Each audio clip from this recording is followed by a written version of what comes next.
Hi, I'm Alydia Rackham, and this is episode 3 of my novel writing tutorial.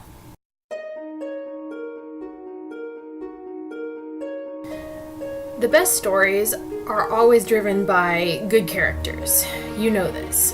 Even though we talked about in the last one about inspiration and it might be driven by the setting that you desire to explore, if you don't have good characters, namely a good main character to follow around and inhabit, it's not going to be any good. It's going to be boring, in fact.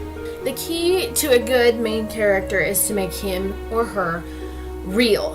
The perfect hero was in style a long time ago, probably in the 20s and 30s. That's when Superman came out. He was a pretty perfect guy with lots of superpowers and only one real weakness. Like back then that was entertaining. Now it's boring.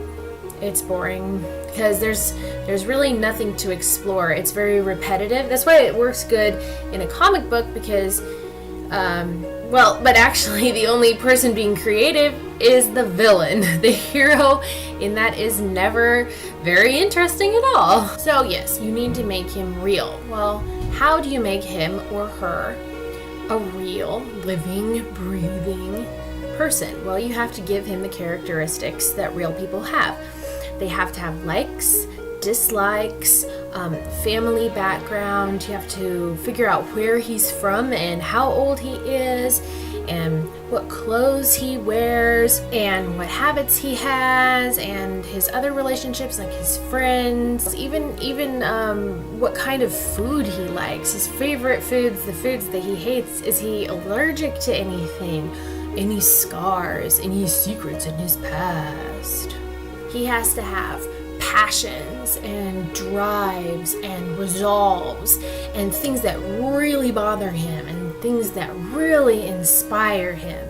And most importantly, he needs to have flaws. So going back to the perfect thing, no, he has to have flaws. Now, does he have a temper? Is he impatient? Is he a little bit arrogant? Is he antisocial? Does he like to gamble? If it's a female, is she vain? Is she overconfident? Is she a little bit too much of a flirt? Is she insecure? Is she worried about her appearance or how well spoken she is? Or how much money she's got or doesn't have, or any particular skill that she's supposed to have but she doesn't have? Whatever you do, try to avoid cliches. And there are a few new ones that you have to watch out for. Now, the cliche for the girl is called a Mary Sue. And this means that she is just a flat sort of person that the reader can just slip themselves into. But she's a non-person. She doesn't have any hobbies. She doesn't have any likes or dislikes particularly. Nothing quirky. And she's probably clumsy. They try to make her clumsy and make her endearing. There's nothing really endearing about being clumsy. I don't understand that. Clumsy is fine, but it's not endearing. It's often quite inconvenient and can cause accidents, injuries, burning the house down. Not good. So yes, avoid the Mary Sue at all costs. Do not make her like Bella Swan in Twilight. She is the perfect example of a Mary Sue. So you've read that, you know what she's like. Don't make her again. Please. As far as male heroes go, the cliche is the tall, dark, and brooding. You'll see it on the cover of every dime novel that there is. Now, it wasn't overdone when Jane Austen invented Mr. Darcy. And everyone else has now been trying to copy Mr. Darcy. I'm going to use the Twilight example. Edward is supposed to be a copy of Mr. Darcy. That sort of stand off to the side, and he has these particular opinions about things, and he's very reserved but also very classy and refined in certain ways and supposed to be very attractive to women. If you have to have the tall, dark, and brooding, give him something else. Give him some little funny something that makes him not Edward Cullen and not Mr. Darcy. Make him something unique that only you could come up with. Don't try to copy somebody else because you think that is what would be popular, because frankly it's lazy.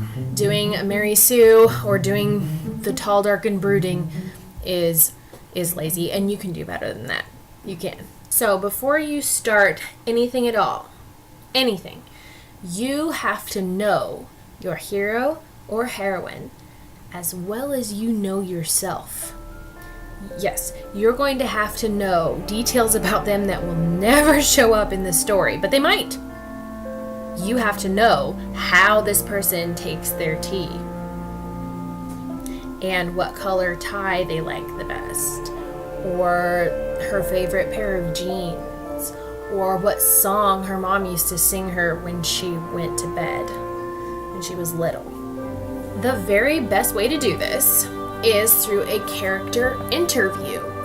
And I have found one that has 100 questions on it. I think it's meant for a role-playing game, but it can be used for this. It's really easy. And I'll put the link to that below this. What you do is you answer the questions as if you were the character, and you use their voice, your character's voice, to answer the questions. By the time you are done with this interview, you will know them. And then you can use that as a reference for when you're actually writing the story, and you might discover some things that you would like to stick into your story. It's a really fun thing to do, but you need to take your time and do it thoroughly. But it's a really fun thing to do. Remember, the hero is the heart of your story. He's the one that your readers are going to fall in love with, have affection for, yell at when he might be making the wrong decision, or to warn him that there's something behind him. Watch out! Your heroine's the one that you want her to tell him how she feels, or talk back to that evil stepmother, or run away from that terrible factory, or whatever it is. You have to make that person so real and so present that your readers will forget that they're reading something on a page, and they will think and feel that this person is alive and that they want good things to happen for them. Okay, that's it for this week. So that's the hero, and next week we're going to be doing the villain. So remember, the hero needs to be real, needs to have flaws, and you need to know that hero or heroine as well as you know yourself. So I need to be able to ask you anything I want about this character, and you need to be able to answer me. So thank you for watching, and we will see you next week.